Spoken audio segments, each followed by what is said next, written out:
नमस्कार, सुबह के 10 बजने वाले हैं। वक्त है अपना बिहार का और मैं हूं आपके साथ विभा उपाध्याय। बुलेटिन की शुरुआत इस वक्त बड़ी खबर के साथ। खबर वैशाली से आ रही है, जहां 5 मुस्लिम लोगों को गिरफ्तार किया गया है। साधु बनकर ये घूम रहे थे, बसा बैल लेकर घूमते हुए इन 5 लोगों को गिरफ्तार किया गया है। 2 आधार कार्ड, 4 मोबाइल नंबर इनके पास से जब्त हुए हैं। यूपी के रहने वाले ये सभी मुस्लिम बताए जा रहे हैं। हाजीपुर के कदम घाट में इन सभी को पकड़ा गया है। पुलिस अब इन लोगों की जांच में जुट गई है। बजरंग दल ने पुलिस को इसकी सूचना दी थी, जिसके बाद ये कार्रवाई की गई है और 5 युवकों को पकड़ा गया है, जो कि मुस्लिम बताए जा रहे हैं। साधु बनकर ये इलाके में घूम रहे थे, जिसके बाद इनकी गिरफ्तारी की गई है। तो 5 मुस्लिम को गिरफ्तार किया गया है। यूपी के रहने वाले ये सभी बताए जा रहे हैं।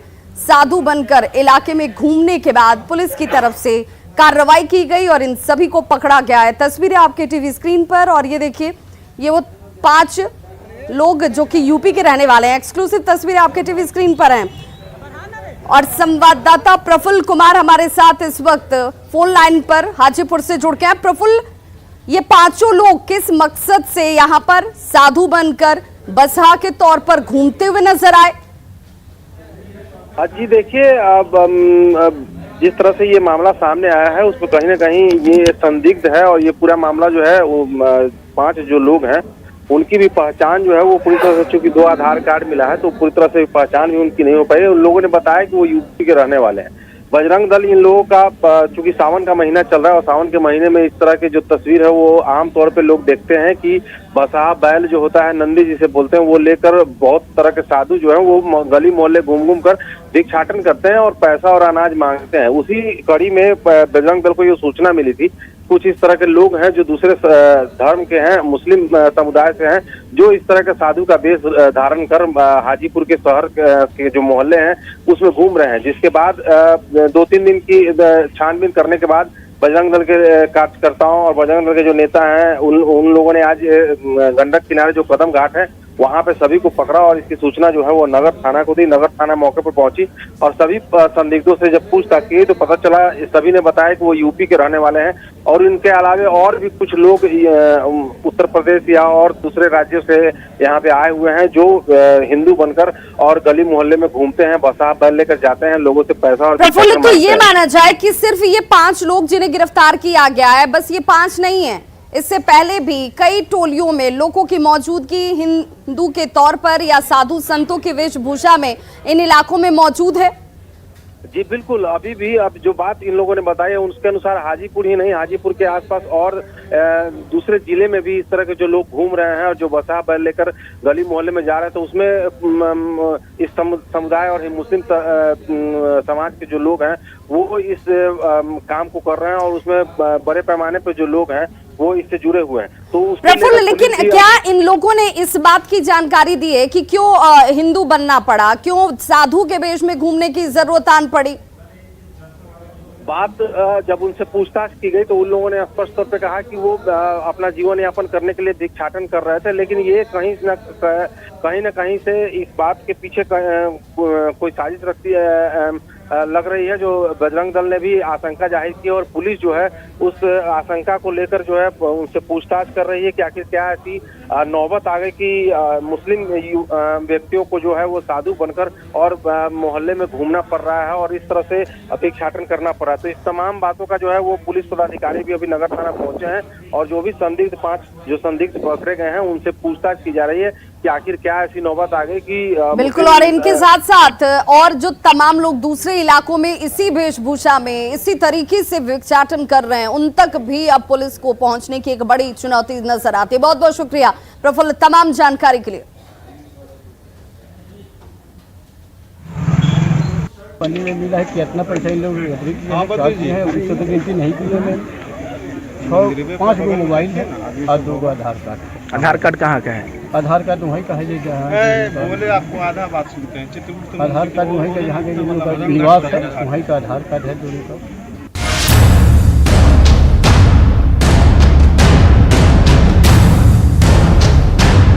पाकिस्तान में तो लोगों के रिश्तेदार हैं, जो यहाँ से गए वो भारत के लोग थे। राष्ट्रद्रोहियों की वकालत करने वालों पर राष्ट्रद्रोह का मुकदमा होना चाहिए।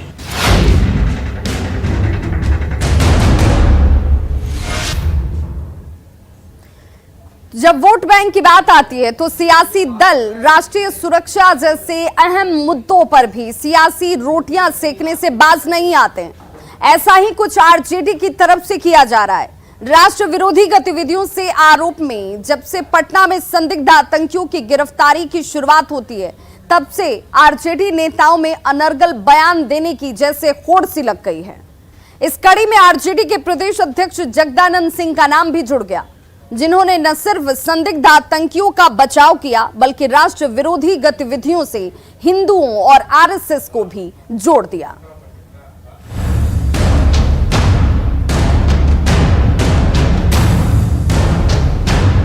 पाकिस्तान में तो लोगों के रिश्तेदार हैं, जो यहाँ से गए वो भारत के लोग थे। राष्ट्रद्रोहियों की वकालत करने वालों पर राष्ट्रद्रोह का मुकदमा होना चाहिए।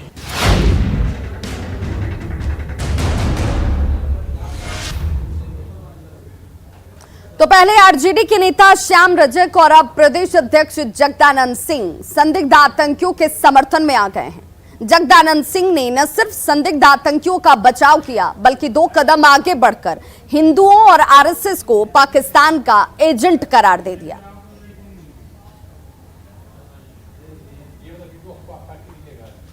तो जगदानंद के इस बयान के बाद सियासत इस पर शुरू है, क्योंकि जगदानंद सिंह इन एजेंटों को आरएसएस से जोड़ रहे हैं। पाकिस्तान में रह रहे ऐसी मानसिकता के लोगों को रिश्तेदार बता रहे हैं। से इनके टेलीफोन की बात होती है। पाकिस्तान में तो लोगों के रिश्तेदार हैं, जो यहाँ से गए वो भारत के लोग थे। तो अपने रिश्तेदारों से बात करना मतलब राष्ट्र विरोध है क्या? ये तो बताना चाहिए कौन सा वह क्रिया, कौन सा वह काम जिसके द्वारा ये साबित होता है कि टेलीफोन पर बात की गई, जो भारत की सुरक्षा के लिए खतरा है। और जब जब भारत की सुरक्षा के लिए खतरनाक लोग पकड़े गए पाकिस्तान के एजेंट में, वो सभी आरएसएस और हिंदू लोग थे।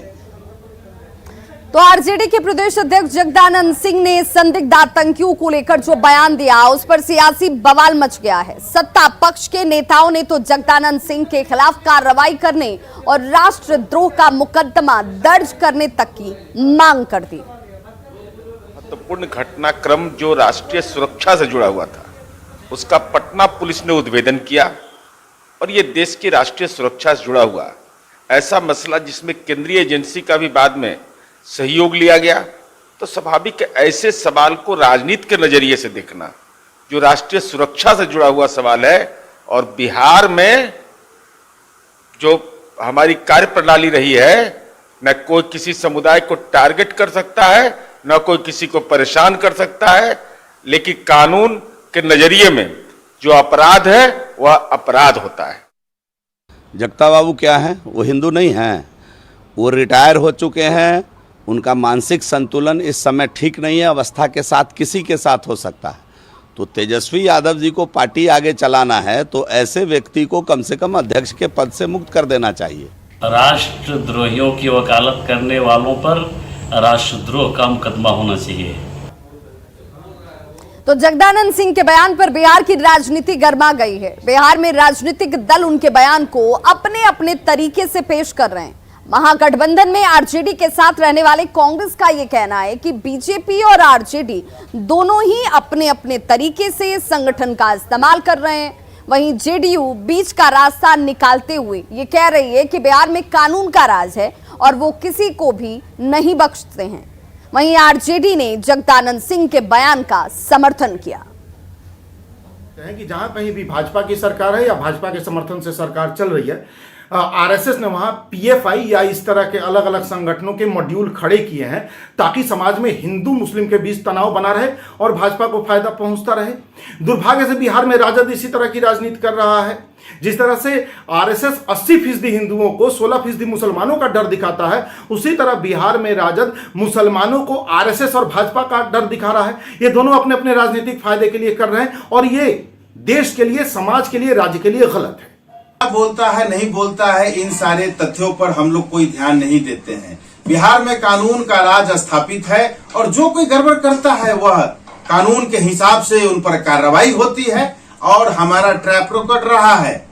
राष्ट्रीय सुरक्षा के सवाल पर हम कभी किसी से समझौता नहीं करते हैं। पूरा देश जानता है कि सबसे ज्यादा देशद्रोही किस पार्टी में है, आप लोग भी जानते हैं। और अगर जगदा बाबू ने कहा है तो कोई गलत नहीं कहा है। जगदा बाबू ने कि अगर जब तक किसी अपराधी पर अपराध सिद्ध नहीं हो जाता तब तक वो अपराधी नहीं है। जो भी जांच का विषय है वो जांच करे, सरकार का काम है जांच करना, और जो अपराधी होगा उस पर कार्रवाई करे। हम लोग कहाँ कह रहे हैं कि अपराधी को छोड़ दीजिए। तो जगदानंद सिंह के जिस बयान की आलोचना हो रही है वो विवादित बयान आखिर है क्या, उसे समझने की भी कोशिश करते हैं। जगदानंद सिंह ने कहा कि जो लोग पकड़े गए हैं उनकी पाकिस्तान से टेलीफोन पर बातचीत होती है, पाकिस्तान में इनके रिश्तेदार रहते हैं और इसीलिए ये बातचीत उचित है। इस पर सवाल खड़े नहीं किए जाने चाहिए। रिश्तेदारों से बात करना राष्ट्रद्रोह कैसे है? पाकिस्तान गए लोग भारत के ही निवासी थे। टेलीफोन पर बात करना क्या जुर्म है? बातचीत करना सुरक्षा पर खतरा आखिर कैसे है? पकड़े गए सारे खतरनाक लोग आरएसएस के थे। पकड़े गए सभी पाकिस्तान के एजेंट हिंदू थे। सरकार जो कार्रवाई कर रही है हमें वो मंजूर नहीं है। वहीं जगदानंद सिंह के बयान पर सत्ता पक्ष ने पलटवार करने में जरा भी देर नहीं की। किस नेता ने क्या कहा है वो भी जरा जान लीजिए। संतोष सिंह एमएलसी हैं, उनकी तरफ से कहा गया कि ऐसे बयान देने वाले राष्ट्रद्रोहियों की वकालत करने वालों के ऊपर राष्ट्रद्रोह का मुकदमा और मामला दर्ज होना चाहिए। मंत्री जीवेश मिश्रा कहते हैं कि जगदानंद सिंह क्या हिंदू नहीं है? जगदानंद सिंह चूंकि बुजुर्ग हो चुके हैं, उनकी मानसिक हालत ठीक नहीं है। आरजेडी को जगदानंद सिंह पर कार्रवाई करनी चाहिए। जगदानंद सिंह को पार्टी से निकाल देना चाहिए। वहीं जेडीयू प्रवक्ता नीरज कुमार ने कहा कि यह देश की सुरक्षा से जुड़ा हुआ मामला है और ऐसे मामले पर राजनीति करना ठीक नहीं है। सरकार किसी समुदाय को टारगेट नहीं करती। जो अपराधी होंगे उनके ऊपर कानून सम्मत कार्रवाई होगी। जगदानंद सिंह से गंभीर सवाल ये पूछे जा रहे हैं कि संदिग्ध आतंकियों से आरजेडी को आखिर इतनी हमदर्दी क्यों है? क्या आरजेडी को पता नहीं कि इनके पास से खतरनाक दस्तावेज बरामद किए गए हैं? क्या आरजेडी को यह पता नहीं है कि उन्होंने देश के खिलाफ साजिश रची?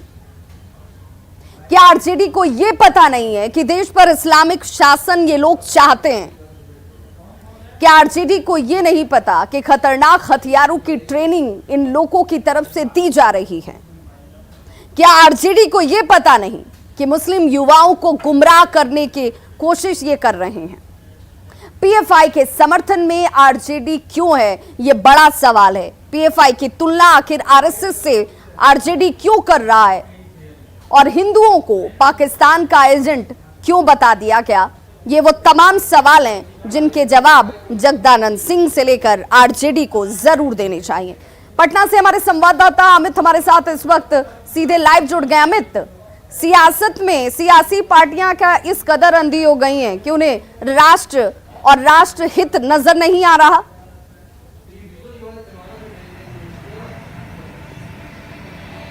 देखिए, बिल्कुल जिस तरह का बयान जगदानंद सिंह ने दिया है उससे ये कहना कतई गलत नहीं होगा कि सियासी पार्टी जो है वो अपनी राजनीतिक एजेंडे के लिए जो आतंकी संगठन से जुड़े जो लोग हैं जिन्होंने स्वीकार किया है। देखिए, ये ठीक है कि जगदानंद सिंह कह रहे हैं कि जब तक आरोप सिद्ध नहीं हो जाता तब तक वो आतंकी नहीं है, लेकिन सुरक्षा एजेंसी में कभी उन्होंने काम नहीं किया है, ये भी बात सही है।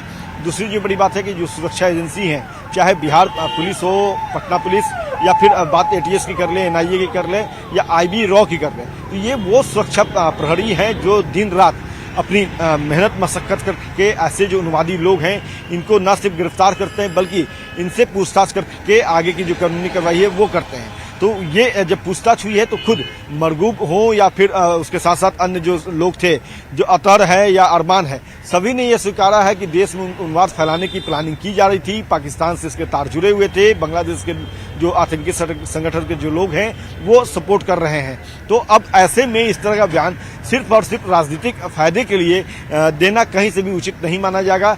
दूसरी जो बड़ी बात है कि चूंकि आरजेडी ये बात भली बात ही जानती है कि मुस्लिम वोट अगर उससे खिसकता है तो उन्हें आगे भी नुकसान होना होगा। तो जाहिर सी बात है कि वोट बैंक के लिए ही ये बयान दिए गए हैं, क्योंकि जिस तरह से विधानसभा चुनाव हुए 2020 में जगदानंद सिंह के लिए बिहार की छवि मायने नहीं रखती है, उनके लिए देश की सुरक्षा मायने नहीं रखती है, उनके लिए क्या आतंकियों की कोई जाति या धर्म होती है? अगर इस तरीके के कट्टरपंथी जो बिहार को बदनाम कर रहे हैं, युवाओं को दिग्भ्रमित कर रहे हैं, जिन्हें हथियारों की ट्रेनिंग दी जा रही है, खास एक समुदाय विशेष और एक धर्म विशेष के लोगों को इससे जोड़ा जा रहा है, अगर युवाओं को जोड़कर उनका ब्रेन वॉश किया जा रहा है, तो जगदानंद सिंह को क्या अपनी सुरक्षा एजेंसियों पर, जांच में लगे अधिकारियों पर ही भरोसा नहीं है?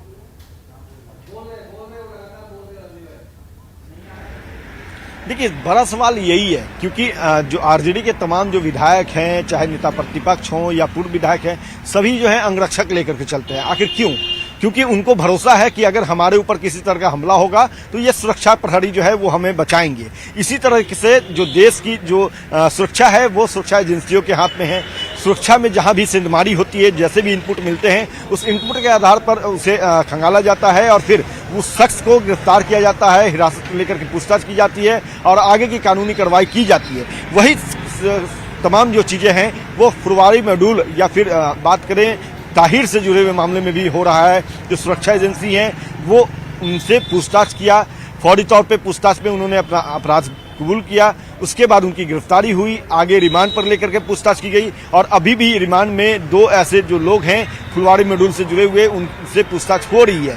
तो ऐसे में जब पूछताछ हो रही है, सुरक्षा एजेंसी अपना काम कर रही है, तो सुरक्षा एजेंसी के काम पर सवाल खड़ा करना और ऐसे जो और यही विचित्र मानसिकता जाहिर करती है ऐसे लोगों की, ऐसे पार्टियों और पार्टी से जुड़े ऐसे पदों पर बैठे लोगों की, जिन्हें ये सोचना और समझना भी होगा कि राष्ट्रीय सुरक्षा, राष्ट्र हित ये सर्वोपरि है, सबसे पहले है, क्योंकि आतंकियों का कोई धर्म, जाति या समुदाय नहीं होता है। घटनाओं को अंजाम जब वो देते हैं तो वो जाति या धर्म विशेष देखकर नहीं देते हैं और इसीलिए इन पर विचार और एकता एक जैसी होनी चाहिए। बहुत बहुत शुक्रिया अमित, तमाम जानकारी के लिए आपका। और बड़ी खबर इस वक्त छपरा से आ रही है, जहां पर 4 परीक्षा केंद्रों पर अग्निवीर परीक्षा दे रहे हैं। शांतिपूर्ण तरीके से परीक्षा की शुरुआत भी हुई। छपरा के प्रभुनाथ नगर बाईपास के पास एजुकेशन इन्फोटेक केंद्र पर 170 छात्र परीक्षा में शामिल हो रहे हैं, जिसकी तस्वीर आप इस वक्त देख रहे हैं। परीक्षा केंद्र पर सुरक्षा के पुख्ता इंतजाम किए गए हैं, जहां पर 170 छात्र इस वक्त परीक्षा देते हुए। अग्निवीर वायु की एग्जामिनेशन है, सारी ऑनलाइन परीक्षा हो रही है, सारी व्यवस्था ठीक है। सारे 160 कैंडिडेट में 117 कैंडिडेट उपस्थित हुए हैं। अग्निपथ योजना के तहत पहली बार अग्निवीर वायु सेना की परीक्षा आज से शुरू हो गई, जो 31 जुलाई तक चलेगी। इस परीक्षा में 3500 अभ्यर्थी शामिल हो रहे हैं। परीक्षा पूरी गोपनीय तरीके से ऑनलाइन ली जा रही है। परीक्षा में शामिल अभ्यर्थियों को फुल शर्ट और जूता पहनकर परीक्षा केंद्र पर नहीं आने को कहा गया। बताते चलें कि शनिवार को ही पुलिस मुख्यालय ने सभी जिलों के डीएम और एसपी को परीक्षा केंद्रों पर सुरक्षा के पुख्ता इंतजाम के साथ निगरानी रखने को लेकर आदेश जारी किए थे, ताकि किसी भी सूरत में उपद्रव परीक्षा सेंटर्स पर न खड़ी कर सके। ज्यादा जानकारी दे रहे हैं हमारे सहयोगी अमित कुमार।